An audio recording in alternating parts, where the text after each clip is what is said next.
There is a rule na ginagamit kada mag-i-impeach ka ng isang opisyal. Ang tawag doon mga kababayan ko, Francisco ruling. Gumawa naman ng ngayon ng Lenin ruling.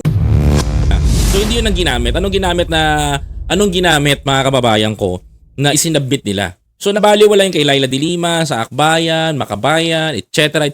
sa mga pare. Anong sinabit?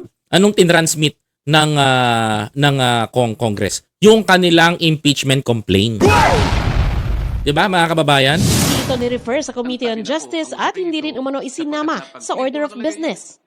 Ang impeachment complaint po ay parang sinaing na niluto ng House of Representatives. Ha? Hilaw po. Hilaw! Sabi po dito ni Senator, hilaw daw po mga kababayan. Kayo po nagsimula ng mali. Hindi naman po sinasabi ng Korte Suprema na kailanman ay huwag kayong mag-impeach. Huwag Ito yan. na kayong mag-file. Ayusin nyo lang po eh. Ito yan, okay. Ayusin lang natin. O sige, ayusin natin. Pero may tanong po ako doon, Sen. Lodi ko naman to. Love ko naman yung tao na yan. Nagkasama naman kami nung campaign yan.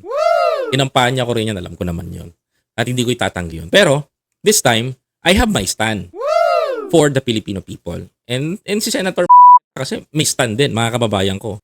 May stand din siya kay Sara na eto na lang. Eto usapin. Naging hilaw to kasi naging hilaw yung sinabi niyang hilaw ang pinasa ng kamera. Kaya ganyan na nangyari. Siyempre, kung sinunod natin yung Francisco ruling, meron kasi sa Supreme Court kasi, there is a rule na ginagamit kada mag-i-impeach ka ng isang opisyal. Ang tawag doon mga kababayan ko, Francisco ruling. Bakit Francisco ang tawag? Yung gumawa ng rule na yon si Francisco, mga kababayan. Yes, tama kayo. Si Francisco ang gumawa nun, yung dating Chief Justice. Kaya nagkaroon ng rule kung paano magpa-impeach. Dahil nakita ng na pinakamatibay na magagamit nila yung Francisco ruling, gumawa naman ng ngayon ng Lenin ruling. Ang pangalan kasi nung gumawa nun, mga kababayan ko, si Chief Justice Lenin. So ngayon mga kababayan ko, here is the question. For example, nagkaroon ka ng kaso at ang hatol sa'yo ay bitay.